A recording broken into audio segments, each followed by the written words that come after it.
In this video, Colin will be discussing the principles of power. He will explore the fundamentals of power, how it works, and how you can reflect on your own position of influence. Okay, so as we're moving through the stakeholder influence process, the first one was focus, which is getting very clear about what it is you want to achieve. The next bit is to identify who are the people who can help or hinder you the most, which is where power starts to come into. Because what I want to do now is just to spend a couple of moments talking about the principles of power and how it works. But to start that off with, we had a discussion just now about what is power. Fundamentally, power is about the ability to create results, to get influence, to get people to do things they wouldn't otherwise have done. And a lot of people think power is an ugly concept, because there's a lot of abuses of power, people are bullying, people are exerting damage to the organisation. But actually when you start to break it down, as we will do in a moment, power is a very neutral concept, and what changes is the degree to, or the intent that people put behind this to actually move forward on maybe their selfish agenda, their own, looking after their own world. But what a lot of people with high integrity miss is there are a lot of opportunities to become more powerful, to exert for the good of the organisation as a whole. So power is about the ability to get things done, the ability to get what you want for your world, and hopefully with good intent for the good of the organisation that you serve. And there are a number of key principles that I want you to bear in mind, which unite all of this, simplify it so that you can start to act and behave and grow in your ability to influence what you need to do. Principle number one is consequences. Because where power is concerned, where that capacity is concerned, there are always consequences whether you do anything with it or not. As you recall, I was talking about the big bag of money that is a very powerful asset, a powerful resource. That is going to start influencing people the moment you've got it. Similarly with other assets like your knowledge, your track record, it will also, you don't have to do anything to start to get that domino effect of people coming to you and deciding what can I do to sort of get people in the right place. There are also consequences for you as an individual, because power can go to your head. If you get too much of it, you can go too far and you can stop and stifle challenge because you're so powerful and whatever I say goes. And that can be a very short term or a very quick route towards a catastrophic failure in your career. So you've got to be noticeable of the effect that increasing power has on you. So there are a lot of consequences when power comes. The way power works is with principle number two, which is the calculations. Because let's get this straight, every one of us as an individual has needs. We want to get them met. We have concerns and fears. We probably want to avoid those. So whenever we're engaging with another individual, we're thinking, okay, so how is this going to help me? How is this going to hinder me? How does this serve my agenda and what I'm trying to achieve for my life and in my world and around my work? So they're going to be doing calculations. How much can you help me versus you?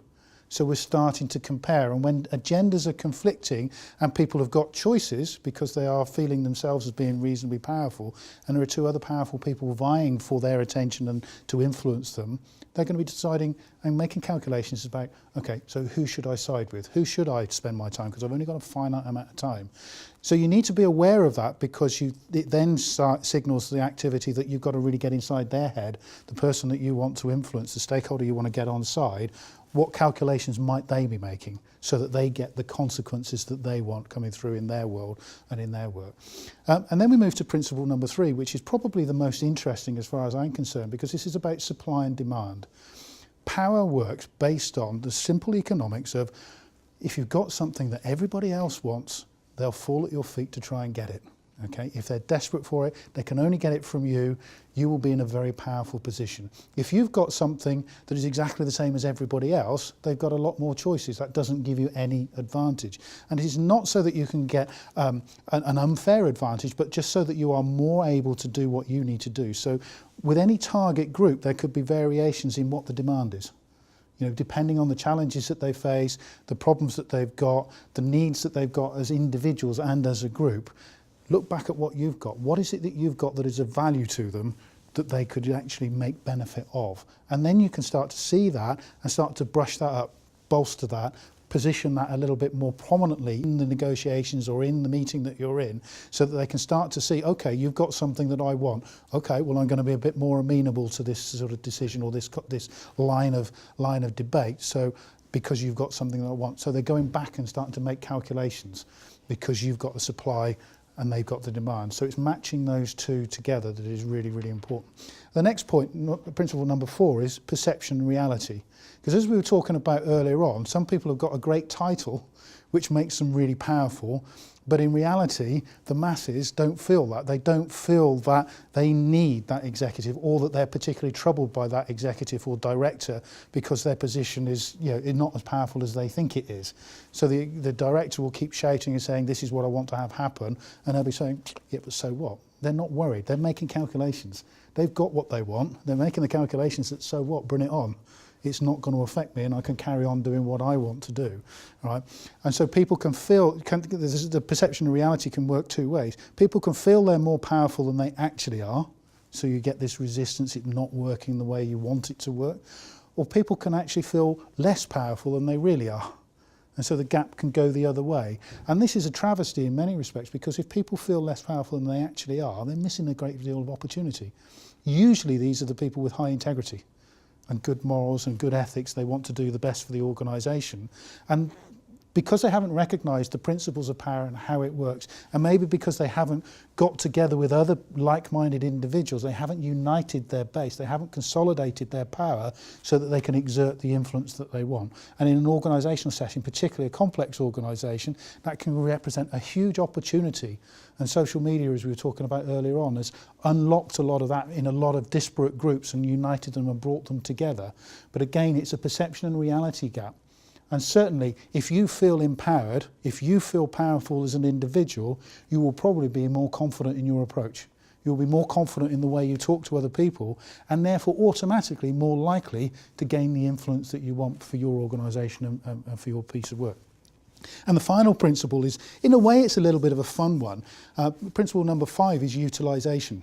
Because if you've got this power, you've got to use it. If you don't use it, you'll lose it. It's a bit like, and forgive the slightly negative example, but if you've got a big stick and everybody knows you wouldn't use it, it ceases to become powerful because people will just laugh in your face. Similarly, if you've got a big bag of money and everybody knows that you will never open it and share it, they'll wander off somewhere else and see if they can get what they want met somewhere else. So you've got to start to use it, and also by using it, you're exercising it. You're getting more effective at being able to, for instance, with your track record. And I'm not going to encourage you to go boasting about your track record and sort of putting your achievements up on the wall or anything like that, unless your organisation or your group demands that you do that. But certainly the way you present it to other people, the more often you do it, the more comfortable you will feel doing it, the more readily you will be able to gain the power and the influence that can come from a demonstrable, good, solid track record. So those are the 5 principles of power that I wanted to cover that unite the discussion that we've been having. There's an awful lot more to it, but everything that's going on around your organisation, around your task and what you're trying to achieve, there's going to be these principles working.